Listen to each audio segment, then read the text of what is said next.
Hello guys, আজি আলোচনা কৰিব লৈছো ক্লাস 9 গণিতৰ অনুশীলনী আৰু আনৰ। যদি আপোনালোকে ভিডিঅ'বিলাক ভাল পায় বা আপোনালোকৰ উপযোগী বুলি ভাবে তেতিয়া আপোনালোকে ভিডিঅ'টি লাইক কৰিব, কমেন্ট কৰিব আৰু শ্বেয়াৰ কৰিব আৰু ভিডিঅ'টি স্কিপ নকৰি এখলকে চাই থাকিব। এতিয়া আমি প্ৰথম 3 নম্বৰ কোৱেশ্যনত কি আছে সংখ্যা ৰেখাত -5 আৰু 5ৰ মধ্যৱৰ্তী অখণ্ড সংখ্যাবোৰ লিখা।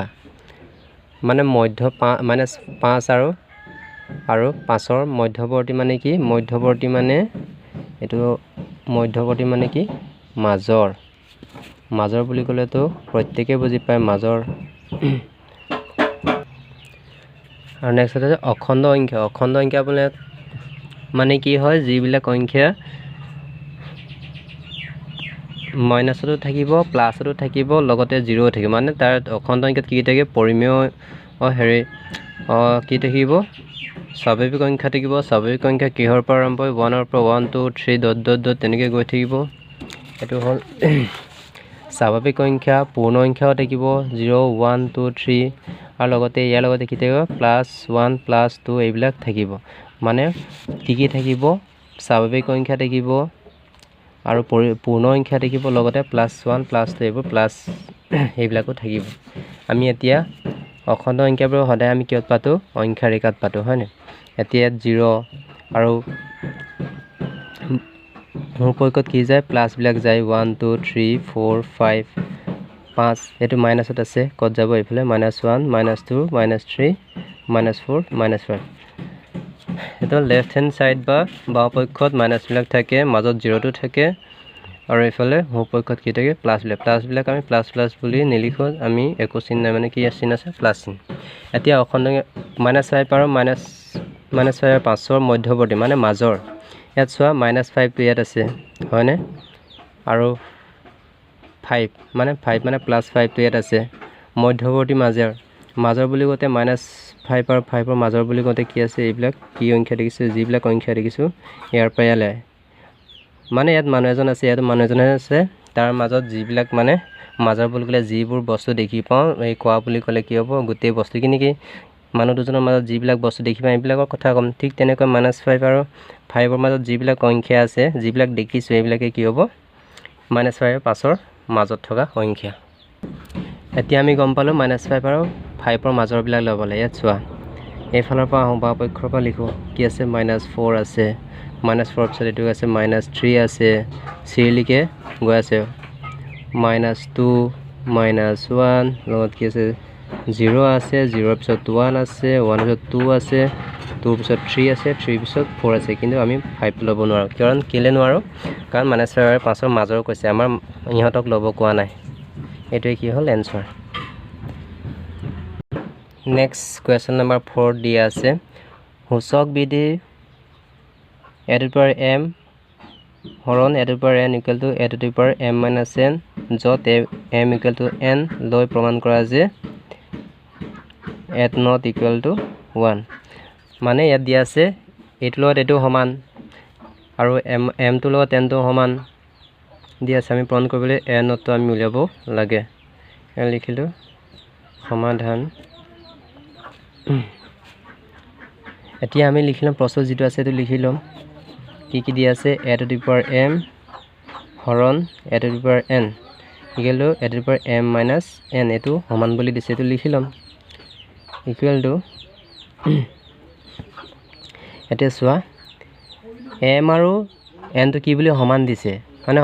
মানে m ৰ ঠাইত n লিখিব পাৰো, n ৰ ঠাইত আমি m লিখিব পাৰো। এতিয়া এইটো m দিছে, m টো m মতে লিখিলো। এতিয়া n ৰ ঠাইত আমি কি লিখিব পাৰো? m লিখিব পাৰো।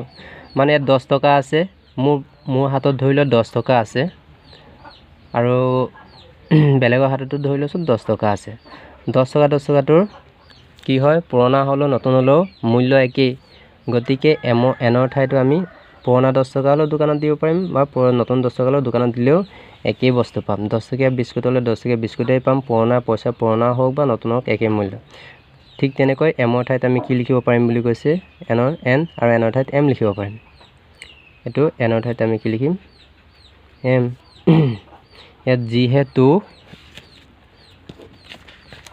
m ইকুৱেল টু n এতিয়া চোৱা a to the power m ৰ লগত এইটো প্লাছ m আছে এইটো মাইনাছ m এইটো কটাকটি গুচি যাব এইটো এনেকৈ কটাকটি গুচি যাব এই কি ল'ব একো নাই মানে n ত আকৌ n ৰ মানটো জানো যে আমাৰ এইটো b দি আছে n ত ইকুৱেল টু 1 বা x নত ইকুৱেল টু 1 এ হয় গতিকে n ত ইকুৱেল টু মানটো কিমান হ'ব 1 এইটো চোৱা ইমানেই চাই লোৱা এইটো প্ৰশ্নটোতে দিয়া আছে আৰু m ৰ ঠাইত আমি m বহাইছো মাইনাছ আছে মাইনাছ দিছো n ৰ ঠাইত আমি কি বস্তু m বহাইছো কাৰণ কি দিছে m ইকুৱেল টু n মানে m ৰ ঠাইত n পাতিব n ৰ ঠাইত m পাতিব আমি এইটো n পাতিলেও ভুল নহয় ইয়াত m ৰ ঠাইত n পাতিলে ইয়াত n ৰ ঠাইত n হৈ যাব n কেনসেল গুচি যাব n তে হ'ব নেক্সট কুৱেশ্যন নম্বৰলৈ আহিছো প্লিজ বন্ধুসকল তোমালোকে যদি ভিডিওটো ভাল লাগে লাইক কমেন্ট শ্বেয়াৰ কৰিবলৈ নাপাহৰিব যদি আপোনালোকৰ প্ৰয়োজন বুলি ভাবিছে আপোনালোকে স্ক্ৰীনৰ শেষলৈকে চাই থাকিব এতিয়া আহিছো কুৱেশ্যন নম্বৰ 5 লৈ সূচক বিধি a to the power m হৰণ a to the power n equal to a to the power m minus n ত m ইকুৱেল টু 0 দিয়া আছে লৈ প্ৰমাণ কৰিব লাগে যে a to the power minus n equal to 1 by a to the power n প্ৰমাণ কৰিব আগৰটো নিচিনাকৈ আমি কৰিব পাৰোঁ ইয়াত কি আছে ইয়াত কি দিয়া আছে বুলি ইয়াত দিয়া আছে বা ইয়াত বুলি লিখিলেও হ'ব m ৰ মানটো কিমান দিয়া আছে 0 m ৰ মানটো 0 দিয়া আছে আৰু কি দিয়া আছে a to the power m দিয়া আছে হৰণ a to the power n equal two কি দিয়া আছে a to the power m minus n দিয়া আছে এতিয়া চোৱা আমি কি লিখিব পাৰোঁ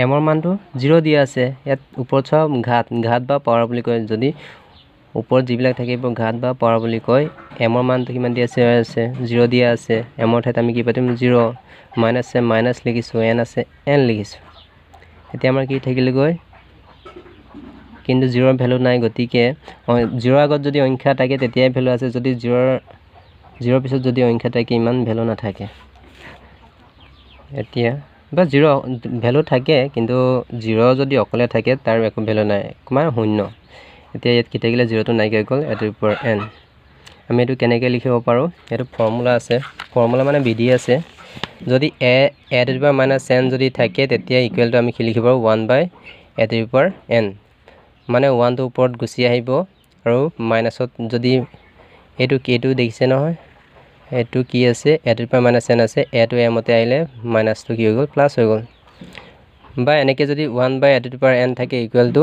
যদি এইটো ওপৰলৈ গুচি এটো কি হ'ব a to the power minus n হৈ যাব ইয়াত কি হ'ল এটো 1 টো ইয়ালৈ গুচি আহিলে তেতিয়া ওপৰত মাইনাছত আছে তললৈ কি হ'ব এটো সংখ্যাটো প্লাছত হৈ যাব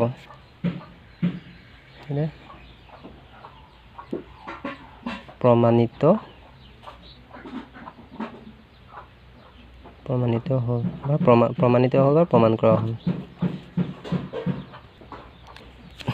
ইয়াত তোমালোকে স্ক্ৰীনশ্বট লৈ ল'ব পাৰা চোৱা এবাৰ এইফালে ফৰ্মুলা কেইটা দিয়া আছে ফৰ্মুলা অৰ্থাৎ বিধি দিয়া আছে বিধি কেইটা মুখস্থ কৰি থৈ দিবা আৰু তোমালোকে মোৰ চেনেলটো সাবস্ক্ৰাইব কৰিবা যদি তোমালোকৰ প্ৰয়োজন বুলি ভাবা ঠিক আছে থ্যাংক ইউ আজিলৈ আহিছো আকৌ পুনৰ লগ পাম আৰু আগৰ ভিডিঅ'বিলাক যদি চাব বিচাৰা তেতিয়া ডেসক্ৰিপচনত লিংক দিয়া থাকিব তাত চাই ল'ব পাৰিবা ধন্যবাদ